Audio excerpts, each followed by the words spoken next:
एक महात्मा थे माधवेंद्रपुरी नाम के, वो भिक्षा नहीं मांगते थे, ऐसे अकिंचन महात्मा थे, वो किसी से कहते नहीं थे कि मुझे दीजिए, वो बैठे रहते थे, कोई आके खुद कह जाए कि बाबा लो आपके लिए ये प्रसाद है, तो पाते थे। उनका नियम था, वो किसी से कहते नहीं थे कि मुझे प्रसाद दो या मुझे भिक्षा दो। कई बार तो 4-4 दिन तक कुछ नहीं मिलता था। वर्णन आता है कि 4-4, 5-5 दिन जब बीत जाते थे तब किशोरी जी ही कोई गोपी बन के जाती थी, ठाकुर जी ही कोई ग्वाला बन के जाते थे। कभी दूध दियाते, कभी रबड़ी दियाते, कभी रसगुल्ला दियाते, कभी रोटी, बासी रोटी दियाते माधवेंद्र जी को, क्योंकि उनका नियम था, वो मांगते नहीं थे। विचार करो, स्वयं श्री जी जाती थी खीर लेकर के, दूध लेकर के, रसगुल्ला लेकर के, और कोई ऐसी दीनहीन सी गोपी बन के जाती कि बाबा को लगती पता ना कोई ऐसी कोई गोपी होगी ब्रज की, आ गई है दूध लेके, बाबा ले पी लियो, दूध बचाओ घर को, लेकिन होती वो श्री जी थी। एक दिन जगन्नाथपुरी दर्शन का भाव बनाया और गोवर्धन से चलकर के माधवेंद्रपुरी दास जगन्नाथपुरी आ रहे थे।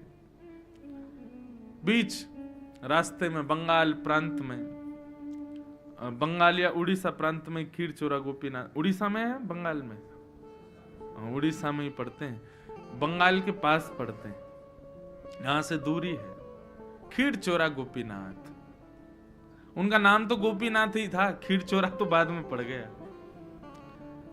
तो आज तक नियम है कि वहां 12 कुल्हड़ों में श्री गोपीनाथ जी को खीर का भोग लगता था, और जो मनोरथी भोग लगवाते थे सारा भोग उन्हीं को बांट दिया जाता था। माधवेंद्रपुरी जी जब दर्शन करने के लिए गए तो श्री गोपीनाथ जी का दर्शन किया, रात्रि शयन में 12 कुल्हड़ खीर का भोग रखा था। अब माधवेंद्र जी का स्वभाव नहीं था मांगने का कि प्रसाद भी ऐसे हाथ के, कोई पुजारी खुद ही कहते आओ प्रसाद ले जाओ तो ही मांगते लेते थे, अपने आप नहीं कहते थे। 3-4 दिन से सफर कर रहे भूखे प्यासे, गोपीनाथ जी के सामने जाके खूब नृत्य किया। पुजारी जी ने सारे मनोरथियों में खीर बांट दी, और खीर बांटने के बाद में मंदिर बंद कर दिया। माधवेंद्रपुरी जी भी वहां से प्रस्थान कर गए, बेचारे भूखे प्यासे एक वृक्ष के नीचे जाकर के बैठ गए। भजन कर रहे थे ठाकुर जी का, लेकिन भजन करते करते बार बार नेत्र खुल जाए, बार बार भजन रुक जाए। क्यों? भूख लग रही थी, लेकिन बोल सकते नहीं किसी से। गर्भगृह में बैठे गोपीनाथ जी को चैन नहीं आ रहा है, और गोपीनाथ जी सीधे पुजारी के स्वप्न में पहुंच गए और बोले कि मेरे एक परम भक्त माधवेंद्रपुरी आए हैं, वो बहुत तेज भूख लगी है उनको कुछ पवाओ। पुजारी जी बोले क्या पवाएं इतनी रात्रि का समय? बोले हमारा 12 कुल्हड़ का भोग लगता है खीर का। बोले हाँ, उसमें से एक खीर भोग बचा है, वही दिया। बोले कुछ नहीं बचा, मैंने सब बांट दिया मनोरथियों में। बोले तुमने 11 कुल्हड़ी बांटे हैं, 12वां कुल्हड़ हमने छुपा लिया था अपनी जेब में।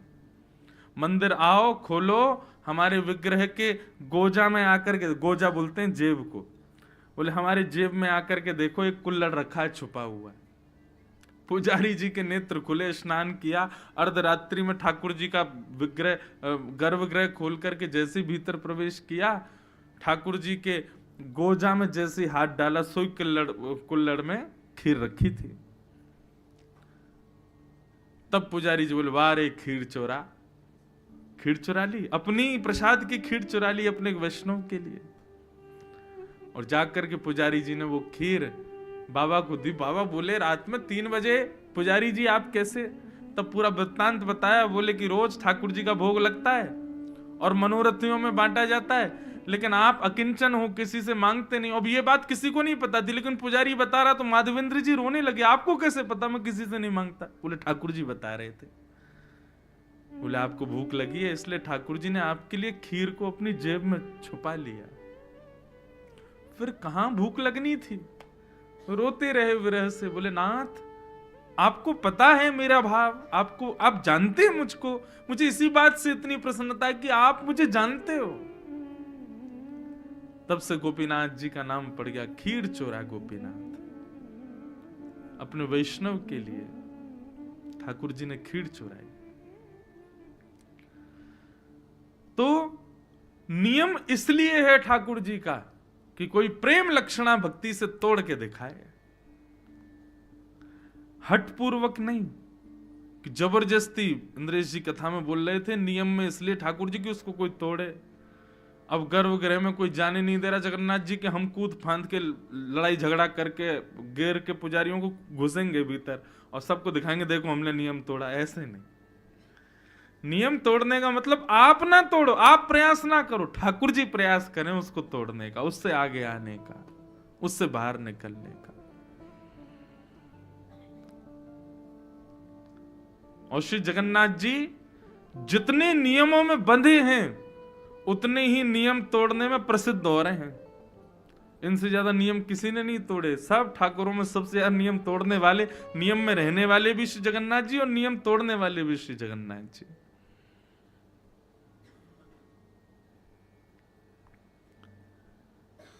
ऐसे प्रेम स्वरूप साक्षात प्रेम के विग्रह श्री जगन्नाथ जी को हम बारंबार प्रणाम करते हैं। और लाल जी हमारे लिए भी कभी कोई नियम तोड़े, अपनी भक्ति को उस स्तर पर ले चले कि कभी हमें भी लगे कि हाँ ठाकुर जी ने कोई नियम तोड़ा। मैं तो बहुत बहुत जगह तोड़वाए मैंने नियम। द्वारिका में श्री द्वारिका, कोई प्रशंसा की बात नहीं, मैं पुनः कह रहा हूं, मैं अपना कोई उदाहरण दूं ना तो उसको केवल आप विश्वास दृढ़ करने के भाव से सुनिएगा, मेरी प्रशंसा के भाव से मत सुनना, नहीं तो सब मेरे जो भाव होते हैं सब टूटने लग जाएंगे, होंगे ही नहीं फिर। तो द्वारिका में हमारे वहां के पुजारी चित्रांग पुजारी जी ने एक बार मुझे, मैं 3-4 दिन की कथा के लिए गया तो मेरे को बोले आप ना ठाकुर जी के सामने पद सुनाओ। तो हम और हमारे कुछ गंधर्व जन, हम लोग श्री द्वारिकाधीश के सामने विराज गए, 2-4 माइक लग गए और खूब गाए ठाकुर जी के आगे। तो शयन का समय था द्वारिकाधीश का, और शयन में श्रृंगार बढ़ाया जाता है, मुकुट बढ़ाया जाता है ठाकुर जी की, बिल्कुल हल्के श्रृंगार में फिर ठाकुर जी की शयन आरती होती है। तो हम लोग संध्या आरती के बाद में बैठे पद गाने के लिए, और गाते गाते पुजारी जी भूल गए कि ठाकुर जी का श्रृंगार बढ़ाना है, और ठाकुर जी पूर्ण श्रृंगार में पूरा पदावलियों का श्रवण करते रहे। और तभी किसी बुजुर्ग पुजारी ने आके बताया, बोले ठाकुर जी के शयन का समय हो गया है, शयन आरती होनी है। अब बोले कि अब शयन आरती होनी है, ठाकुर जी तो अभी तक संध्या के श्रृंगार में ही बैठे हैं, तो शयन का श्रृंगार तो अब करेंगे तो 1-1.5 घंटा एक्स्ट्रा लगेगा, 12 बज जाएंगे रात के। तो पुजारी जी मेरे पास आए, आकर के बोले भले पधारे ब्रजवासी, आज सैकड़ों वर्ष बाद द्वारिकाधीश जी की शयन आरती पूर्ण श्रृंगार में ही होगी, क्योंकि आज ठाकुर जी का श्रृंगार बढ़ाया नहीं गया, विलंब हो गया। और कितने वर्षों बाद वो बता रहे थे, कभी कभी कुछ हुआ होगा, कभी कोई तूफान आदि के समय नहीं हो पाते, नियम टूट जाते हैं, लेकिन कितने वर्ष बाद बता रहे थे, बोले आज ठाकुर जी पूर्ण श्रृंगार में शयन करेंगे। क्यों? इस प्रसन्नता में कि कोई ब्रजवासी ने आकर के नियम तोड़वाए। ठाकुर जी का आज शयन श्रृंगार बढ़ा नहीं है, तो अब श्रृंगार में ही सोएंगे ठाकुर जी। मैंने कहा श्रृंगार में सोएंगे नहीं, श्रृंगार में वृंदावन जाएंगे और कुंज में जाके गोपीन के संग रास विहार करेंगे। यही हमारे श्रृंगार आज बड़ो नहीं है ठाकुर जी को, बड़े श्रृंगार उतर जाए मतलब अब सोएंगे, लेकिन श्रृंगार में है तो इसका मतलब कहीं जाने की तैयारी में है। हमने ऐसे ऐसे पद सुना दिए, अब तो ठाकुर जी यहाँ ना रुकेंगे द्वारिका, अब जल्दी शयन आरती करो, कपाट बंद करो, ठाकुर जी वृंदावन जाएंगे आज, इसीलिए श्रृंगार में है।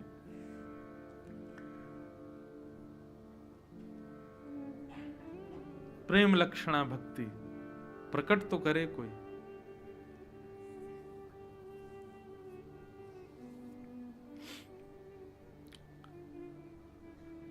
भगवान का विवाह रुक्मिणी जी के साथ में सुसंपन्न हुआ। कल कथा बहुत हमने रासपंचाध्यायी के बाद में फिर जल्दी जल्दी हम करने लगे।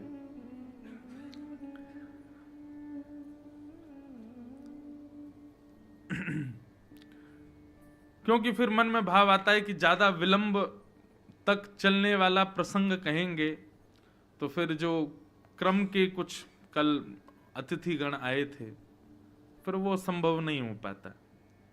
मैं फिर उस भाव समाधि में पहुंच जाता, भाव साम्राज्य में आपको भी ले जाता कि ना आप उससे निकल पाते ना मैं, तो इसलिए फिर हम शीघ्र शीघ्र कह करके आगे बढ़े। तो कल रुक्मणी जी का सुंदर विवाह प्रसंग भी यहां हुआ। रुक्मणी जी के साथ में ठाकुर जी का विवाह हुआ, तो प्रश्न उठता है किशोरी जी के साथ क्यों नहीं हुआ? हमारी श्री राधा रानी, बंधुओं देखो,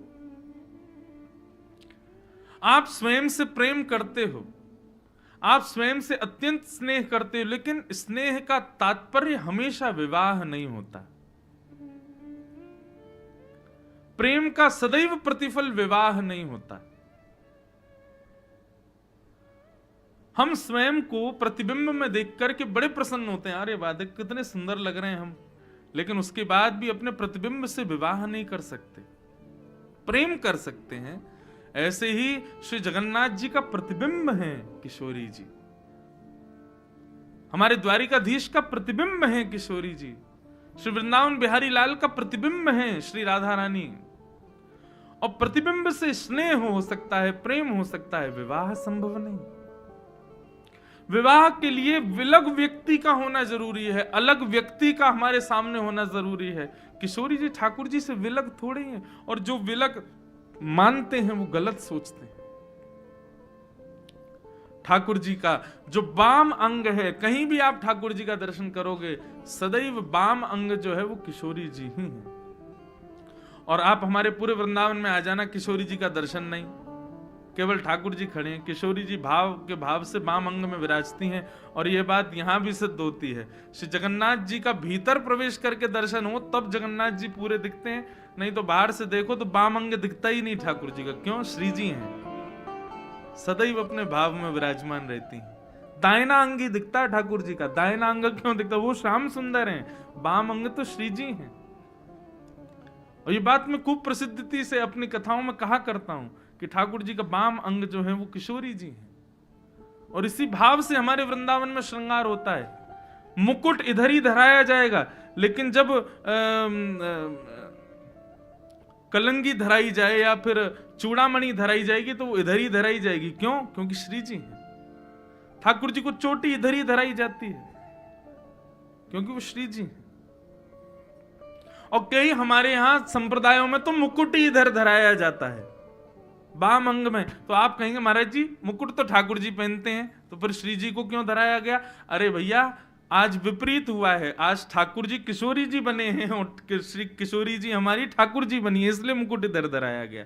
और एक जगह भाव तो ऐसा है, किशोरी जी की तरफ मुकुट इसलिए धराया जाता है क्योंकि हमारे ठाकुर जी सदा किशोरी जी के चरणों में रहते हैं। तो भैया मुकुट वो पहने जो राजा है, तो किशोरी जी राजा बनकर के मुकुट पहनती हैं, ठाकुर जी तो सदा भाव में रहते हैं। आपको केवल त्रिभंग लली कृष्ण दिख रहे हैं, आपको केवल बांके बिहारी दिख रहे हैं, आपको केवल एक स्वरूप दिख रहा है, तो आप केवल सामान्य एक दर्शनार्थी हो।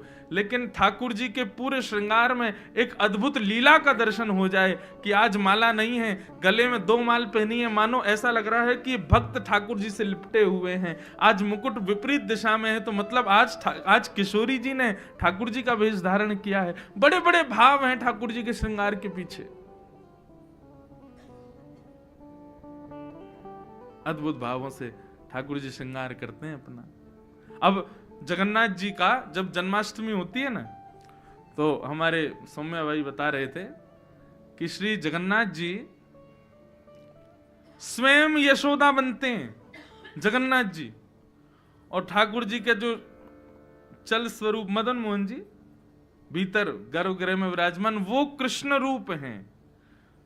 उनको लेकर के पूरी लीला होती है मंदिर में, जैसे वसुदेव जी दलिया में लेकर के ठाकुर जी को, सब लीला होती है। और उस दिन जगन्नाथ जी स्वयं यशोदा जी बनते हैं, और यशोदा जी बनने पर ठाकुर जी का वही भोग लगता है जो प्रसव के समय, बालक को जन्म देते समय माँ को पीड़ा के समय जो औषधि दी जाती हैं, वो औषधियों का भोग जगन्नाथ जी लगाते हैं। क्यों? मैं यशोदा हूं, और ये जो हमारे प्रकट हुए हैं मदन मोहन जी, ये कृष्ण है। ठाकुर जी के श्रृंगार के बड़े भाव है, एक लीला चलती है ठाकुर जी के श्रृंगार में, कोई वैष्णव मिले, कोई कोई भक्त मिले तो उस लीला का वर्णन करे कि आज ठाकुर जी कैसे श्रृंगार में विराज रहे हैं।